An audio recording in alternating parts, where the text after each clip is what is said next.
So there's three reasons why we're extremely excited about America and what's actually happening in America. The first one is the story. The second one is the timing, and the third one is the partners. With regards to the story, it doesn't matter what newspaper you read. So I've got a whole lot of American newspapers there. But to be fair, if you pull out literally two newspapers that I've read in the last 2 days, McCurry said, okay, this was about the Rand actually. The Rand would weaken because of the large current account deficit equal to 6.1% of gross domestic product. This one here said, companies added 198,000 workers last month, followed by a revised 215,000 gain in January, the ADP Research Institute said. We are bullish on the US, JP Morgan Asset Management Market Strategists. The US market has a pull factor. Out of the major developed economies, it is the only one that is growing. And then lastly, 2 days ago, the US unemployment rate unexpectedly declined to 7.7%, the lowest since 2008, December 2008, from 7.9% according to Bloomberg. Wibberley said the market now believed the US was on a full recovery trail. The benefits to the Rand after the comments on Friday by Reserve Bank Governor Jill Marcus soon wore off as the mood darkened on news of more mining strikes. So for me, no matter what I read, whether it's locally or offshore, in terms of the recovery, in terms of what is actually happening with the economy. But the one that's most important to me is that the property market dropped across the whole of America between 35 and 40%. Now, some areas like New York hardly lost anything, and some areas like Florida and Vegas lost 70%. But the one that's most important to me is replacement value. Can we agree we don't really care what the highs were of 2007? Because it doesn't necessarily represent anything. But can we agree that if it costs $100 to build a house, and I can buy it for $50, that represents value? Yes, no? You know, so for me, from a common sense perspective, I'm not necessarily sure if it'll take 1 year, 5 years, or even 10 years. But the bottom line is, the value of my property has to recover back to replacement value before they can start building new houses with the population growth. And so for me, when I went to America with Neil and with Brendan, that was what really shocked me, was the replacement value and the discounts that you were buying off replacement value. The property fundamentals are extremely important in terms of the rent. You know, to give you an example, I was in Vegas in January 2010, like I told you. Another story from Vegas was I found a house that was $85,000. Sorry, $80,000. It used to be $320,000. And so for me, it looked like it was a really nice 4-bedroom American home. I was like, wow, this is a real opportunity. And yet, when I spoke to the taxi drivers, I always talk to taxi drivers, and I said, listen, you know, what's happening here? And they said, listen, 65% of this economy is based on tourism. 60% of this, you know, tourism's down 60%. 5,000 families are leaving, and I wish I could remember, but I can't, a week or a month, but it's irrelevant. And for me, you don't need a PhD in economics to work out whether you're going to get a tenant or not. Make sense? So I didn't invest back in January 2010. And so when we went in 2012, we went very much with that criteria of, is there a demand for rent? Because it's pointless owning a property if you're not getting an income. It's not an investment. We were very comfortable that there was rental demand and that the supply and demand was in kilter. The American population, 69% of the Americans used to own houses. It's now 61%, and they believe it's going to go closer towards 50% over the next 5 years. There's three things that have happened to the Americans. Firstly, in their heads, psychologically, they're stuffed.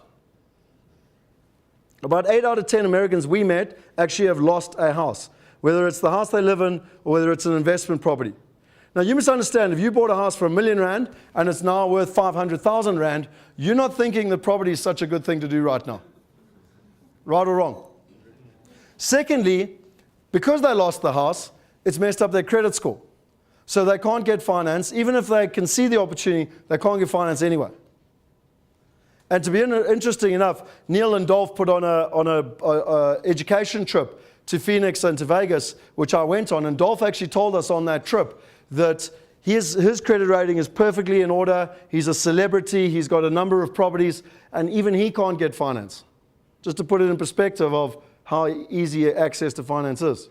So that's the second problem. And the third problem is most of the type of properties you're going to see today are bank repos. They need quite a lot of money to buy them because you need to buy them cash anyway. And then you need money to be able to refinance, to refurbish them, et cetera, et cetera. And they just don't have access to that type of capital. So the bottom line is you've actually got tenants that are willingly renting properties because they don't want to be in the property market. And I'm going to ask John, he's going to explain to you why people are paying rents at $1,100 when they can actually get mortgages at like $700. And that's actually our opportunity, because that's how we're going to get our capital growth once people can actually start getting access to finance. So the last thing, and again, John's going to go into a huge amount of detail, but the last 6 months, something has changed dramatically. Warren Buffett said that if he could buy a couple of 100,000 properties and manage them, then he would do it because he thought it was a great investment.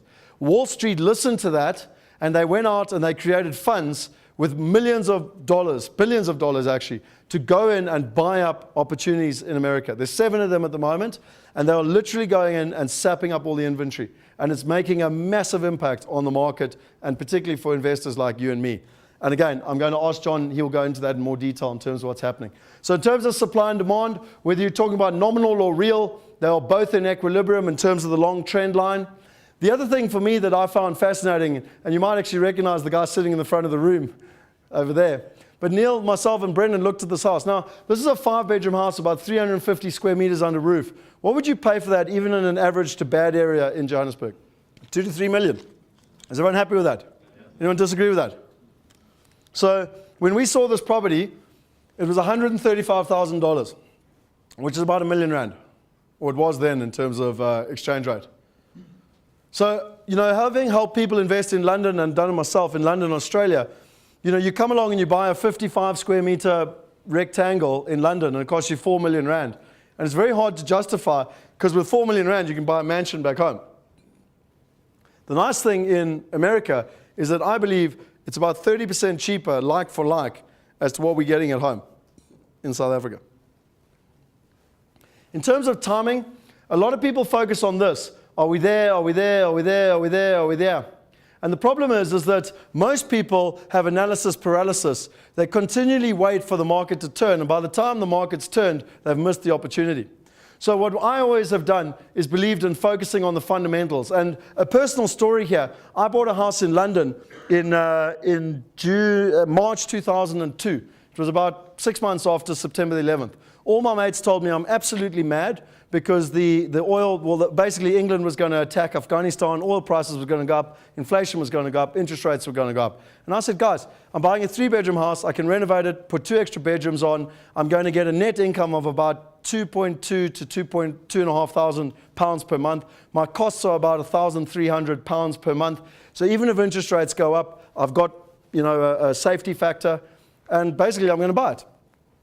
And to be honest, I was lucky because the doomsday scenario didn't transpire, and we did very well out of that property. However, come 2008, we did, the market did tumble by 15% or whatever I said. Now, as a matter of interest, I own this property. It was probably worth about £500,000 in the back end of 2008, and by the back end of middle of 2009, back in 2009, it was probably worth, I don't know, anywhere from £350,000 to £400,000. Am I happy or sad?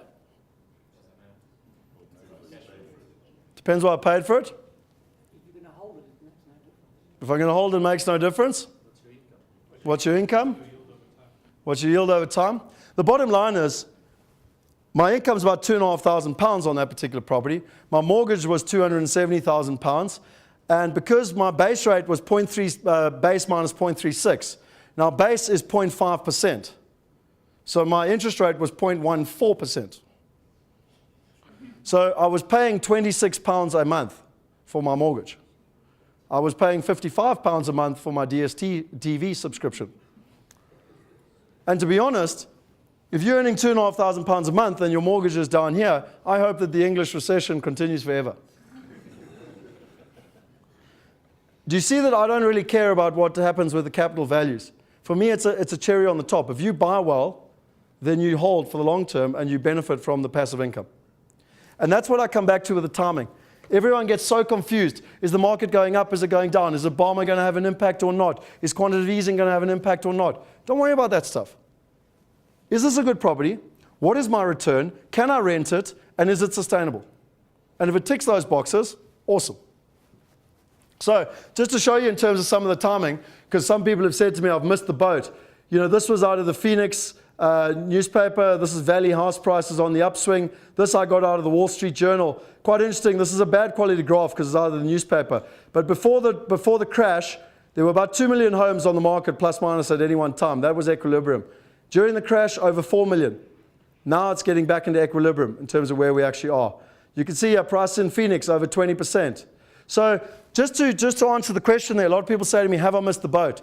I personally believe the boat is in the harbor, it's set sail. If you hurry up, you can get on a jet ski and catch it. But it hasn't gone out to sea yet. And why I say it hasn't gone out to sea is that, yes, if you had bought with us in August last year, you could have bought at replacement value, you could have bought an $85,000 home that replacement value was $200,000. Now you're buying it at maybe $120,000. So yes, you could have done better. But can we still agree at $120,000 is better than $200,000? The rental market has remained fairly stagnant. You know, in terms of there's demand, but nothing dramatically has changed. The only thing that's starting to have a short-term impact is that with the funds buying the properties, you know, there's more investment stock coming in. So it's something that if you don't have a good management agent, you've got to be very aware of.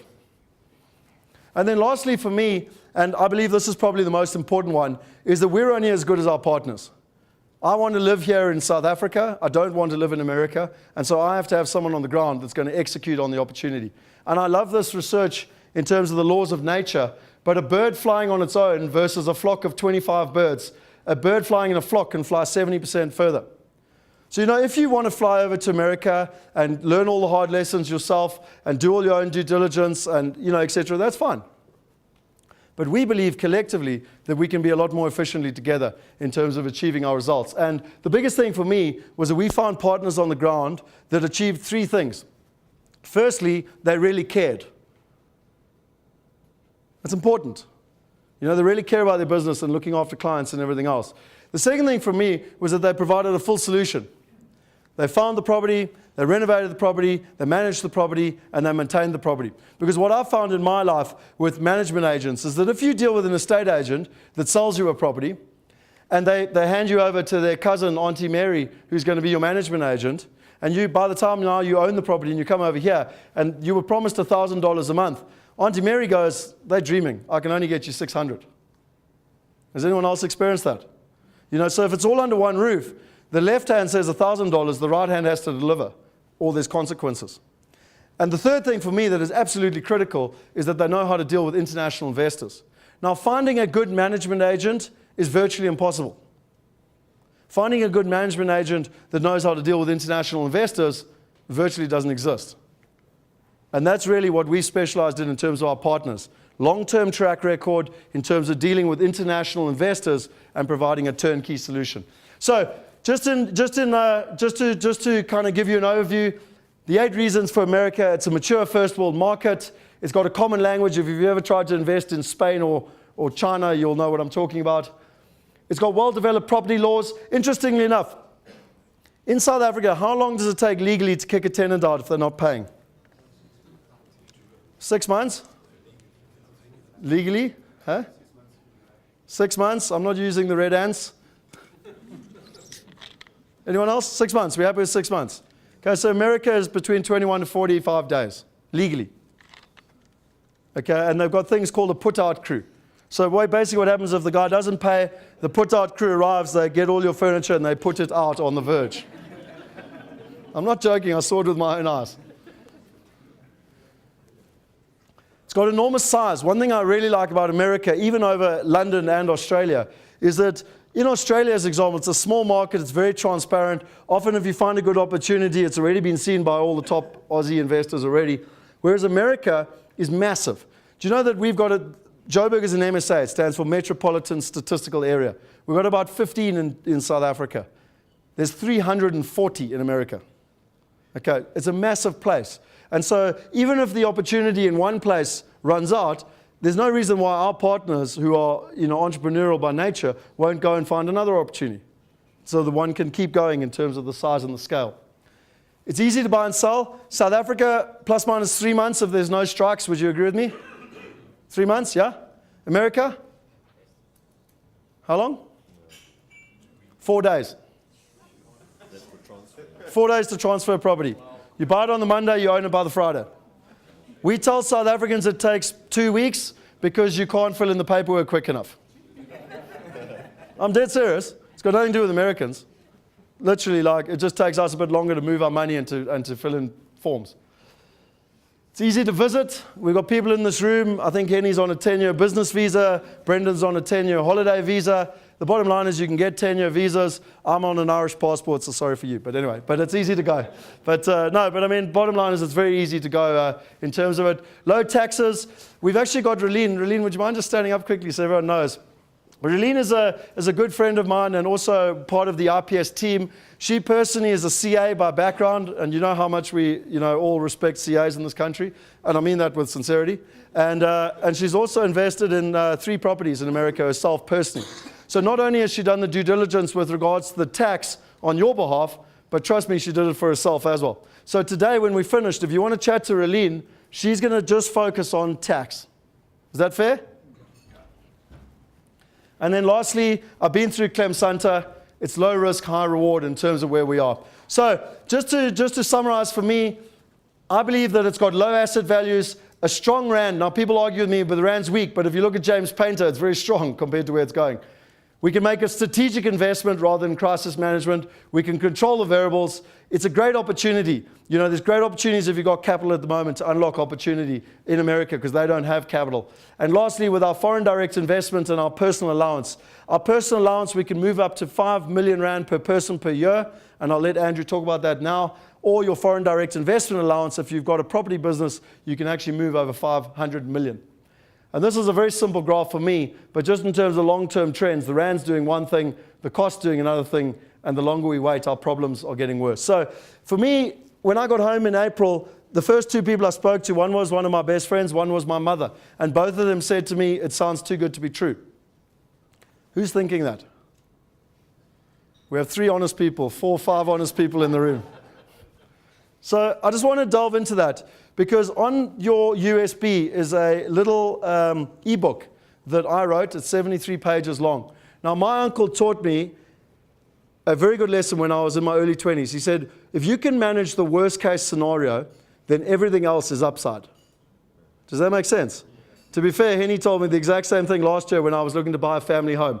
Extend yourself as much as you want, but make sure you can manage the worst case scenario. And so for me, when I went to America, you must understand, I spent 5 weeks in 2010, and I had a very negative experience.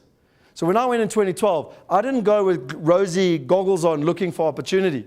I actually went hell of a negative, and you can ask Brendan. Brendan sat down with me in Memphis Airport, and he went, do you know that you're one of the most negative people I've ever met? Just, with regards to the property side. And to be fair, after helping 2,000 people invest internationally, trust me, I've stumped my toe, banged my head. I know what the problems are, and we needed to make sure that we could avoid those problems. So if you really want to go into the research, read that book, 73 pages, on me trying to understand what the risks were and whether we could solve those risks or not. Make sense? Just in terms of some of the worst case scenarios, one of them was the currency. What happens if the US dollar is no longer the world currency? It becomes the UN. I've got a good friend of mine that works for UBS on Wall Street, and Henny and I actually spend quite a lot of time with him understanding that risk. Tenants, what happens if the tenant doesn't pay? What happens if there's no demand? So we went through that in quite a lot of, and then lastly is if interest rates go up. And again, particularly because most properties are actually you're buying cash or you're buying them with fixed rate mortgages, we can eliminate that risk. So in conclusion, some of the frequent questions that we get, which I think are very important. The first one is, when I look on the internet, the valuations seem much lower. Now, this is a constant challenge, and we have it all the time. And I wanted to just share with you. In 2003, well, actually 2002, I bought the land. 2003, I built the house. That is my house there in Atlantic Beach in Cape Town. That's the first green. This is the fairway coming down. You've got views out of the ocean that way and views of Table Mountain back. And my aim at the age of 26 was to build that house as my dream home when I came home from London to live in Cape Town, with a view of Table Mountain. Now, remember, I've got a construction management degree. I've worked for 5 years on a construction site. Can you agree that I probably should be able to manage a construction project? Hopefully. Yeah. So from London, I was trying to do it back in South Africa. I employed a project manager who was one of my best friends that I studied with at UCT. I got a builder under contract. I bought the land. And to be fair, we started the project. I did everything on a construction finance loan. It was supposed to take 8 months. It took 14. The reason being, in my perception, is that while I was sitting in London, if the brickie was busy, he was taking off my project onto someone else's project that was coming every weekend to shit on them. Make sense? The problem was, so it took 14 months. It was nearly double in terms of the time. Now that cost me a huge amount of money in interest payments and lost revenue and lost rent. But the real big problem was when I finally came home and actually found the property, the quality of construction was so dire that I realized that this could not be my dream home because I was literally going to be fixing this thing for the rest of my life. They had these big flower beds. I designed that house from scratch myself. It had all these beautiful flower beds around the house. And when the first rains came, we had basically created the perfect sponge because the builder didn't put any tanking into the flower beds. Tanking is waterproofing. So basically, we had these lacquer reservoirs next to the house that collected water and then put it into the living room. And after being there we owned the house for about 2 years. And luckily for us, we were in the boom times, and you could literally sell anything, anywhere. I said, I don't want to own this house. I can't own this house. It's going to be a disaster forever. And so I sold that house. And luckily, I got back I didn't make a loss, but that was only by fluke because the market was just going through. But I came to a conscious decision there and then that I never invest unless I've got a person on the ground. Make sense? So just to show you some things, Brendan, can I ask you to just come up the front? Brendan, as I said to you, is a good friend of mine, and Brendan went on a holiday with his family, his wife Linda, and they looked at America. They just actually went on holiday, I think, and they were like, wow, this property opportunity in America is quite a big opportunity, and that was about June 2011. And so Brendan decided, right, I'm going to take action. What happened? Fantastic. So my wife and I were staying in the UK, and we went to a property seminar in London. And one of the presenters there started speaking about the USA opportunity and this and that and the next thing. And I was like, look, the numbers look fantastic, but I also thought it's too good to be true. So I said, okay, well, let's go have a look for ourselves and go and see for ourselves and decide if it is worth doing. And at the same time, get a little bit of warmth. So we chose Florida, and we said, okay, we're going to go there, get a bit of a holiday, look at some properties, like Scott was saying, we think we can go there and buy something in 2 weeks, but it didn't quite happen that way. Went through a lot of time and effort to learn a lot more about it over the next 3 or 4 months, and through a hell of a lot of pain, we eventually managed to buy something. And when I say pain, it was a case of we put in about 12 offers on properties, and we didn't get a single one of them. But hang on. Because when he tells you you're putting in an offer, you're probably expecting him doing this. Ring, estate agent, 44,000, thanks. What did you actually have to do? Yeah, no, it was a hell of a process. So we fill in the paperwork, we send a $1,000 deposit over to lock it in. The bank comes back and says it's the highest and best scenario. There's multiple offers on the table. So put in the highest and best offer that you think you're prepared to pay for the property. So then I work backwards from the rent and I say, okay, well, I think I could pay this much for this property. Have no idea, it's on the market for 50,000, okay, I'll pay 52, which is more than the asking price. And you think because it's a chaotic market, you should be paying less, but it doesn't work that way. So anyway, we place offers, we don't get the properties. Hang on, what about the inspection report? Yeah, so we place the $1,000 deposit, but now because I don't have anybody, and the estate agents over there are useless, no offense to any estate agents in the room, but I think they're cut from a mold all over the world. So, yeah, but they were pretty. You're gonna have to organize security for you on the way out.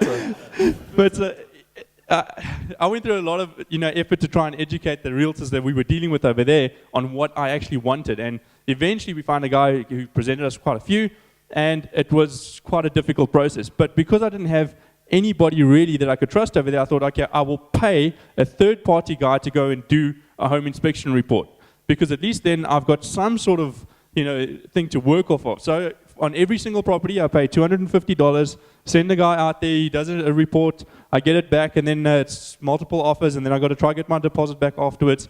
And eventually, after about 3 months of this, I said to my wife, I'm done. I can't get a property. I don't know how the flipping system works. And she said, look, just stick it out. Get one. We really, we believe in it. We'll manage. And eventually, we found a place, and I offered 25% more than the asking price. And I got it, which is an indication of that when you're looking at stuff online. Sorry, just for the record, that was 18 months ago. Yeah, that was 18 months ago. So it wasn't like the market is now. There was still a bit of a feeding frenzy there, but it was not as hot as the market is right now. And it had not shown the massive curve that it's shown now.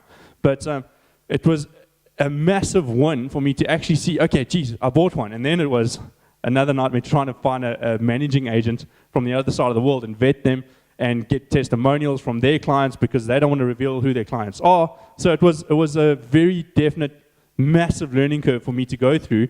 But through doing that, I now stand here as part of the team because I realized that I needed help to grow my portfolio. And when I spoke to Scott, we said, well, let's go over there together, go and look at the stuff. And through that, I ended up buying 4 properties in the last year, and it was a hell of a lot easier than the first one. So.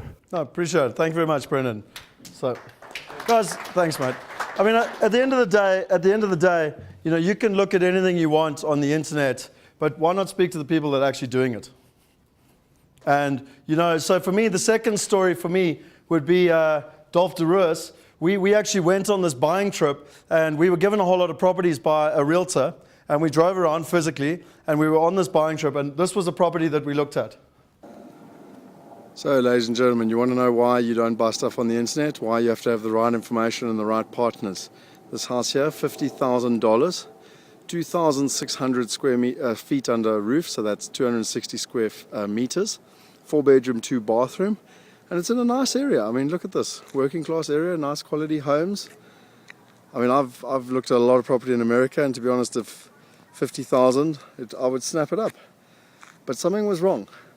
And we went to actually ask the old man that was here, his son is the tenant, and he says they've been flooded twice in the last 6 months to a level of about 6 feet, which is about 1.5 meters. The house is destroyed. On the inside, all the drywalling, everything is destroyed. And most importantly, it's next to the golf course, and so it's going to happen again and again and again. You wonder why 80% of South Africans lose money, because without the right information and the right partners, you could buy this on the internet. Beautiful numbers, great location, but you don't know the truth. So for me, just as an example, our partners on the ground here might offer you a property 2Ks from that, 1K from that. And it might be $100,000. And you'll go on the internet and you'll see that property for $50,000 and you'll go, these Flippin Scallops are stealing from me. Am I right or wrong? Am I right or wrong? But can you agree if you're 1K away from the river from the golf course with the floodplain thing that keeps flooding the house, is not going to, because it's still a good area. It's just a bad property. I'll give you another example. On Tuesday, 2 people in Durban reserved 2 properties in Orlando. They came home, they looked on the internet. On Wednesday, we get an email. You're Flippin Scallops, you're stealing from me. Because the property that they were sold at was more expensive than the one that they found on the internet. Now, as a matter of interest, that property was the exact same property on the internet. And I'll tell you one thing, having done this now for 12 months, not once have we not been able to get a hold of our partners and have a legitimate reason as to what's happened. So firstly, I'll tell you right up front, if you've got a problem, speak to me or one of the team, because we'll find out the answer. We don't always know the answer, but we'll find out the answer. So we found out the answer. We spoke to Ray and Jeff, and to be honest, remember all the partners buy everything, they renovate it, they then manage it, and they maintain it for you. And so as a matter of interest, what happens in America is that when distressed property comes on the market, it gets sent out on a whole lot of websites, syndicated websites. Okay? Ray and Jeff bought that property about 6 months, whatever, they bought the property. They've fully renovated it. And now it's available as an investment property. That property that's on some syndicated website is not available. They actually own it physically themselves. And just to check, Ryan and I phoned the estate agent, and it was like some syndicated thing, and they didn't really know the answer. And needless to say, 3 days later, no one's phoned us back about those 2 properties. So my attitude would always be, well, go and try and buy it anyway. You know, what's that? I think it's important to reiterate it. You might have picked this up, but the properties are actually listed purposely below their sales price. So unlike, I've done a lot of investment in the UK. If you go into Rightmove or all those websites, the price you see is probably the price you're going to pay, okay?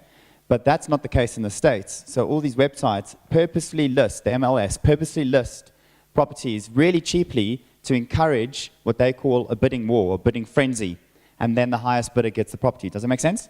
So that property, it's a marketing tactic, let's be honest. So you think, wow, this is amazing property, it's by the golf course, all that kind of stuff. It's 20 grand less than the property next door.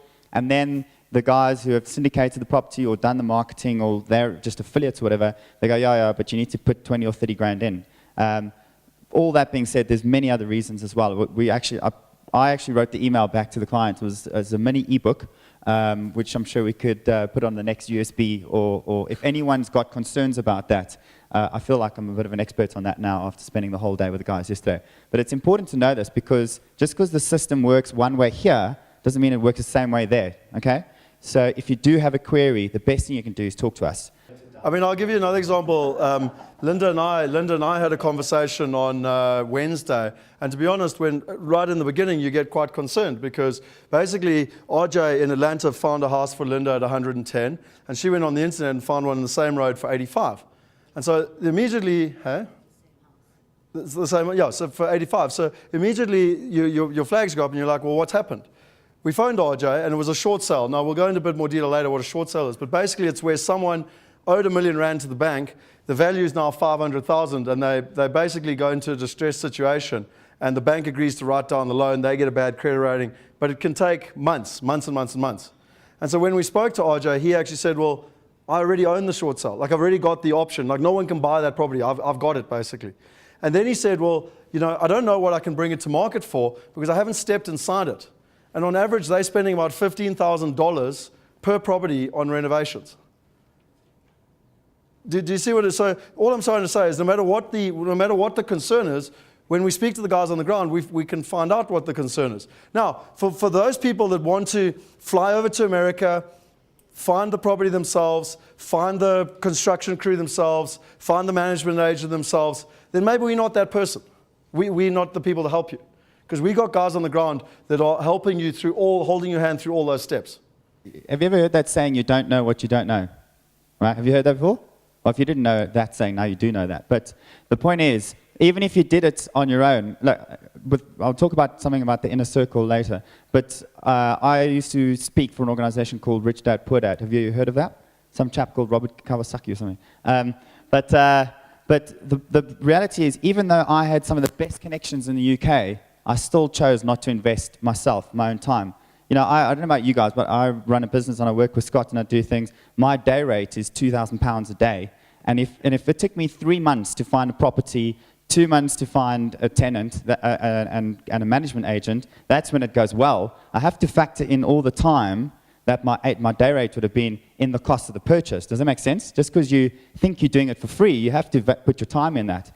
And when we sat down with Ray and Jeff yesterday about that Orlando property, even if you were able to buy the property at that ridiculous price that was listed, and you factored in the financing cost, the replacement, all the costs on the purchase, the solicitor's costs, and the refurbishment costs, you were actually going to spend 5-10 grand more than what they bought it from us 2 days ago. Do you understand what I'm saying? So these are things that we are happy to give you as much information as possible. Consequently, we got an email and said, yeah, please keep it for us, because we had a lot of people wanting that property anyway. So this property here, if you bought this on the internet, and this is actually funny enough, I got lots of Neil, you were in lots of pictures here. But so Neil, me, and Brennan were looking at this property. Now, if you were looking at this property on the internet, because generally they've only got an outside picture, what would you give this out of 10? 7 out of 10? Are you happy that it's a 6+? Definitely. Huh? So now this property, you've been offered a property for 120, and this one's on the market for, I don't know, 90. Oh my word. Holy crap. Look at this. Lee, did you want this souvenir right here or not? Something. Never mind, you got another that back home. Is it Did they just leave it like this? Did they just... No, they left it like this. But This is what happens. Okay? And this is not unusual. stinks. Oh, yeah. so they really pissed off. I said there were boys in there smoking. Yeah. And these cabinets that are beat up, and I gotta touch something that far. Oh, God. Wait, look at this, guys. Just look. Oh, goodness. Check out this, like rotten meat there left there. Yeah? Yeah, I'd still buy this house. I mean, someone said to us in Pretoria yesterday, said they like the people in South Africa. But I mean, to be fair, can we agree that when you get repossessed, it doesn't matter whether you live in South Africa or America, you're pissed off with the system. You take out that particular house, they've taken out all the copper pipes because you can sell the copper pipes. They've taken out the geysers, they've taken out the air conditioning. They destroyed the house, as you can see. Pre-auction, this is quite a common thing. Now, just pure numbers, forget even about the refurbishment. You're dealing in a first world country. You can't get 6 lowly paid laborers to come clean that house up. He reckoned that to just clean that house, just to take the skip and take it all away, would cost about $8,000. You know, and this is what Ryan said, you know, you need to know what you don't know. This is important stuff on the ground. So, or you can do this, which just in my interest, this is the video of Brennan's house that he just bought, basically.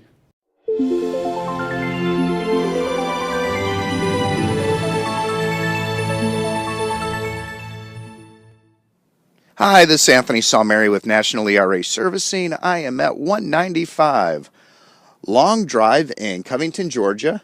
This is in the Creekside Heights subdivision. Really, really nice area, nice community, very convenient to shopping. As you can see, we're here at the end of a cul-de-sac. And let's come on in and take a look at this magnificent home. It's 5 bedrooms, 3.5 baths. With a mother-in-law suite. And you can see we have a 2-car garage, nice vinyl siding. And as we walk on in, over to our left is going to be where we have our formal dining room. Then we have a kitchen. The very back we have a family room. And then our living room. So since we're over here, we'll come on in and go over to our left where we have our good-sized formal dining room. You can see you got the 2 tone paint.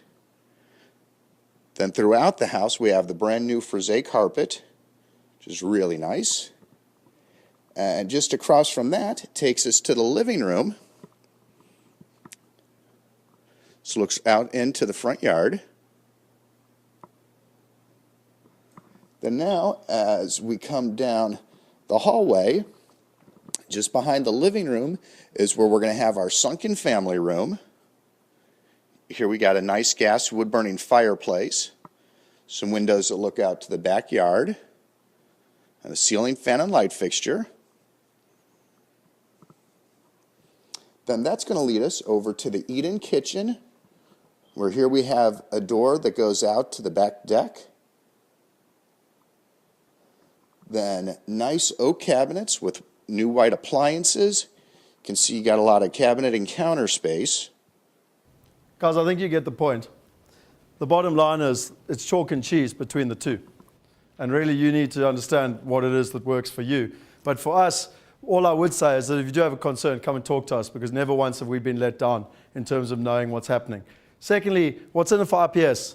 I get this all the time. I know you're not a philanthropist. Why are you doing this? The bottom line is, you heard me, I've been investing personally since I was 22 years old. We built this business on one philosophy and one philosophy only. It's from Zig Ziglar. You can have anything you want in life if you help enough other people get what they want. I'm going to repeat that just so you understand it.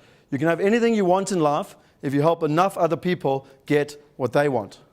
So our philosophy with regards to investment is that if Ryan and myself and Brendan, went over and Relene and Teresa, went over and just bought a few properties on our own, we wouldn't be able to have access to the type of partners that we've got. But because we're doing it together, we get access to the right partners, we get access to great opportunities, and together, in terms of a synergy, you get access to those partners as well. Does that make sense? So from a transparency point of view, how do we make money? We charge a purchase management fee. It's 20,000 Rand. That's our private banking fee. That's the difference between Standard Bank and Investec. Our team helps you through the entire process from beginning to end. And then we work with our partners and we earn a commission on the back end because they're invaluable to us on the ground and we're invaluable to them on the ground here. That's it. Simple. I started investing about 8 years ago in the UK. I quit my job, my electrical engineering job. I can't believe I'm still doing AV. But I was out there dropping flyers, working 7 days a week. I moved up to Manchester, and if anyone has been to Manchester, you know how much of a commitment that is. And I was knocking doors. I knew all the agents. I was working hard. I was probably buying 1 or 2 houses a month at that stage. And then, as a result of doing pretty okay, I got invited to speak for Rich Dad. But the cool thing about that was... Ryan's a little bit humble. He bought £1.2 million worth of property in 7 months or something. Yeah, with no money, by the way. But that's another story. I just thought everyone was doing it. I just looked at the slides and I went, that makes sense. If I add another 0, it's pretty much the same thing. But the key thing, and I know I'm harping on about this, but there's some key lessons which I didn't know until that time. Because people perceived me as being someone important doing the talking up front, I got opportunities that no one else had access to. They were genuinely off market. And it really opened up my eyes that most people who invest are sort of fighting for the scraps, if that makes sense.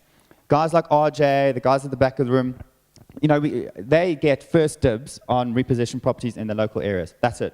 When we were there last time, a few weeks ago, RJ said, we've got to hurry up. Tomorrow, I've just got 40 new properties come on the market. I'm the first one to look at them. I'm going to choose them and give the rest to the muggles. If you've seen Harry Potter, you know what I mean by that. So we're the magicians here, and the muggles are out there. But it's true. It's real, and that's why we can get the good discounts in the better areas, and that's what you're buying into. It's what I call the inner circle. And in property, it's more true than anywhere else. It's not what you know, it's who you know. And that will save you a lot of time. So that's a key thing. Now, we often get, and particularly with this event, it was quite weird. People go, oh, you've given all the best properties in Cape Town. That's not true. They're still deciding, okay? The Cape Townians are still trying to find their house back from the venue in the waterfront last weekend.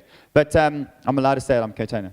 But the point is, these guys get inventory on a daily basis. Like, we'll be sitting there having dinner, and Ray or any one of the guys will go, just got an email, new inventory. So we only deal in good property, the ones that we would buy in, and the guys that we work with only offer good properties because if you have any reasonable business acumen, it's what I call the Apple effect.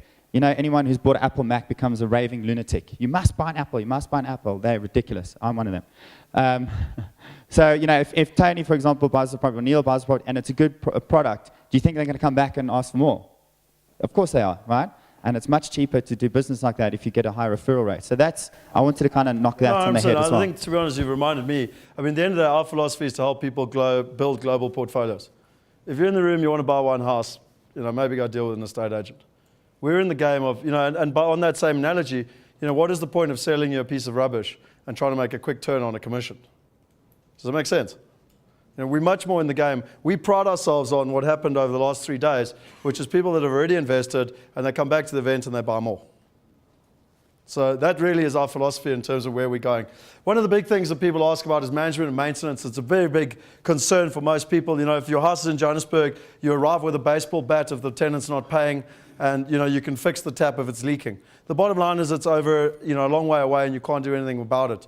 We've got, and I have been through this in detail, the guys provide a full solution, management and maintenance. And one of the things that John is going to talk about is that you're actually buying into a system. So when you're looking at just the pure property, it's not actually just about the property, it's the full system that you're getting in terms of, and that's one of the things that he's going to go into a lot. It's the safety component of what you're getting versus kind of recklessly just trying and making mistakes. And then lastly, why should I do it now? Have I missed the boat? You know, I think hopefully I've explained that in quite a lot of detail. But the most important thing I would say is that one of the questions I get asked all the time is, if it's so good in America, why are the Americans in South Africa? Who feels that? Yeah? We've got one honest man. He's like, put up his hand for all the hard questions, basically.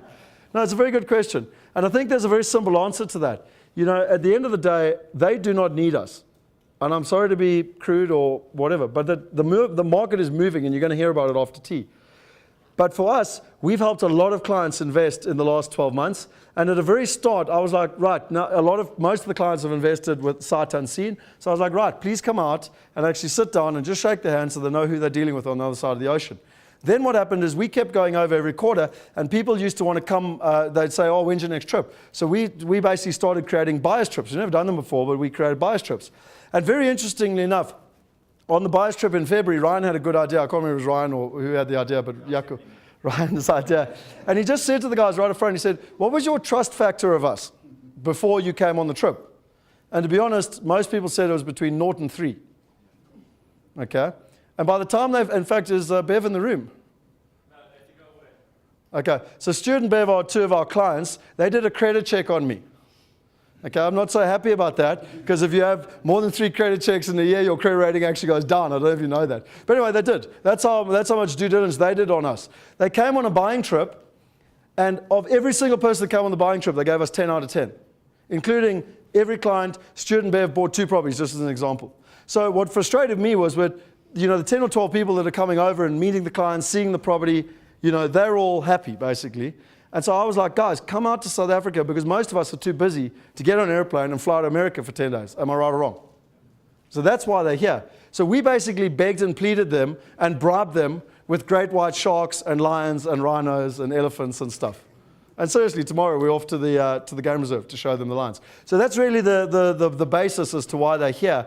And I will say one more thing about the valuation thing that I forgot to allude to. Do you know that every single person that's been on a buying trip with us so far has bought and had no concern about valuations? Not one. Am I right or wrong, Brennan? 100% right. Not one person. So the people that have physically been there, seen it, met the partners on the ground, and now I understand they've got a much bigger advantage because they've been there, seen it. So if it is a concern of yours, well, then come with me. Okay? Fair enough? Just in terms of the process, it is important to know. We did this little diagram just to make it pretty simple for people. And I think basically there's 3 tiers. Firstly, if you are keen, you find a property. We've got our purchase management fee I told you about. We fill in a property acquisition form, which is the way we normally do it in terms of actually so we understand what it is you're looking for. When we find you the property, we reserve the property. In parallel, we're actually setting up the structure. Now, there's 3 ways to own a property: in your silver, gold, or platinum. Now, that's basically in your personal name, through an LLC, or an LLC with finance. I have explained to you an LLC. I will go into more detail if people are interested personally, but an LLC is a limited liability company. There's 3 reasons why you have to own property in an LLC, in my opinion. Firstly, you've got limited liability. If Mr. America falls over and trips his nose, you don't want him to sue you. Makes sense? Secondly, it's the most tax-efficient vehicle. Now, if I come to South Africa and I talk to 20 accountants, they'll all tell me different things as to whether it's better between a CC, a trust, etc., etc. The one thing that was really quite nice, we spent 140,000 Rand with Grant Thornton. We've done a lot of due diligence with different accountants and lawyers and everything else. And the only common denominator was that everyone said own property in an LLC. So that was pretty simple for us. And the third thing that actually is really important, and I have mentioned already, but I'm just going to reiterate it. If you buy in an LLC, you have the ability to turn that into a vehicle, and that vehicle can finance later down the line. Whereas if you buy in your own name, you will never have a social security number unless you immigrate to America, and therefore you won't build up a credit rating, and therefore you will not be able to finance. Does that make sense? So those are the important things. So the one thing that I would say here is that there's no transfer fees in America. Okay? So if you buy in England, South Africa, or Australia, you've got to make sure your structure's right before you buy the property, because if you make a mistake, it's very expensive. In America, it's $150. It's called a quitclaim deed. So that's why you can actually do it in parallel. What we say to a lot of our clients, get your LLC, own your property, and if you want to get complicated above that, as an example, I've got a company in the British Virgin Islands in St. Lucia that owns my LLC, and I'm not going to get into all the details about why and everything, but if you want to get technical, you can spend 3 to 6 months working that all out. But it means you don't miss the opportunity from a property perspective. And I mean, I'm sure Henny would agree with me. We've spent 6 to 8 months with Wealth Migrate trying to just understand the tax opinions and everything else, which I'm sure you can understand are crucial. But while we've been doing that, John and their markets have been going in one direction. So what we maybe saved on tax, we've spent on other things in terms of where we're at. And then lastly, the bank account. Obviously, the bank account's important. This is probably one of the hardest things we've got at the moment. There's a Patriots Act in America, which basically means they can't open a bank account unless they see you. So we've got 3 solutions. One is in Belize. which is an offshore where they've got a sister account. Eric, if you talk to him, has a solution with SunTrust Bank. And then Wells Fargo, Yaku was actually brilliant when we went. We all opened bank accounts with Bank of America, and literally when we arrived in February, they turned to us and they said, right, we've closed all your bank accounts because you guys are non-foreigners. They call us aliens, actually, to be honest. And we closed all your bank accounts. And I was like, oh, awesome, what about that account? It's got a couple $100,000 in. They were like, no, we just posted a check to South Africa. She nearly was no longer with us when I heard that. But my point is, we've got solutions in terms of bank account, and hopefully it's fairly obvious. You close the property, there's a full management and maintenance solution. It goes into your bank account, and then on a yearly basis, we've got the accountants to do the tax return. So just in simplicity's sakes, just to give you an idea, that's the purchase flow. As I've explained to you what the LLC and the bank accounts are, I pretty much say to all our clients, do all three in parallel. You pick a property, you need to pay the deposit in terms of just securing the property. As you've heard already, there's a lot of action on the ground there in terms of where we are. In terms of just a quick competition, you might know that anyone that filled in the investment strategy sheet is that we actually win a trip to come and join us in America. It's quite interesting. Most people that start out as clients end as friends. And I just wanted to share with you some quick pictures. This was us in New York in February. It was minus 10 degrees, and South Africans are not built for minus 10 degrees. Even though it was sunny, we nearly flippin' froze to death. This was us in Phoenix. That's Dr. Dolph de Roos there. This was the bidding that pretty much John was talking about. Look how sophisticated these guys are. Laptops, cell phones, they're all phoning back to buyers all over the place in terms of where we are. This is Marius and myself and Brendan. We work very hard, but we also have a penchant to play pretty hard as well. And so this was a helicopter trip into the Grand Canyon. That's a very important business meeting at the bottom of the Grand Canyon by the Colorado River. If you've been to Sun City, the shows are awesome until you've been to Vegas. And then this is kind of one of the buying trips. This was one in October. Marius actually purchased this house. And this was the one in February. Michael actually purchased this house. In terms of an interesting story with Michael. He bought 4 properties, and literally he bought them about the 20th of February. They were transferred last week, Friday. All 4 of them are already tenanted. Now, I don't tell you that it doesn't always happen like that, but that's exactly what happened. This is just the guys inside looking around. This was actually in Orlando, looking at some of the finishes. Wells Fargo, as I said, Yaku is now known as the bank manager of Wells Fargo because he got these guys to know how to set up bank accounts. But this is all us guys opening all our bank accounts and everything else. This is RJ sitting around doing a briefing very similar to the one you've had now on the full market. We go for dinners, so you've got the title, the attorney, you've got the accountant, you've got the management agent, everyone, so that at dinner you can actually meet and meet everyone. And then for those of you who don't like having fun, this trip's not for you, because this is us on Beale Street. You know, one of Eric actually spoke about. It's very authentic. And this was me on my birthday. We spent it in Atlanta, and this guy here sang me happy birthday. Could have been on Idols, so a very authentic experience in Atlanta. And lastly, the gentleman in this, one of the people behind that mask is actually in this room, if you can recognize him. But no, with all due respect, it was October, it was Halloween, and we decided if we're going to go to a Halloween party, we're going to do it properly, basically. So that is me. And that is Michiel over there, and that is Dustin. And then lastly, this is Ian, who's actually Ralene's husband. And Ralene came on the buyer's trip in October. She saw the opportunities, but unfortunately by the time the property she liked was taken, so on RJ's recommendation, she chose a property. Ian flew over now with us in February. They bought it in, I think it was about the beginning of December it closed, plus minus. It was tenanted in January. And interesting enough, they were told $1,200 a month. They ended up getting $1,400. Is that right? Pardon?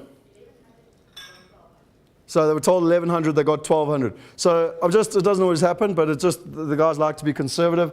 But the best part of this whole buying trip was Ian's face after he actually saw the house, saw that it was real, he met the tenant, saw the quality of it. So I'd just like to call up 2 people quickly, if you don't mind. Is it valuable to maybe just hear from someone who's actually been there, seen it? Not these guys in terms of us. So if I could ask Michiel, if you wouldn't mind just coming up quickly. Michiel, as you saw, was super, whatever that person was, Flash Gordon. And so, you know, just from Michiel came and joined us in October, what was your experience in terms of the market and what was happening there when you were there?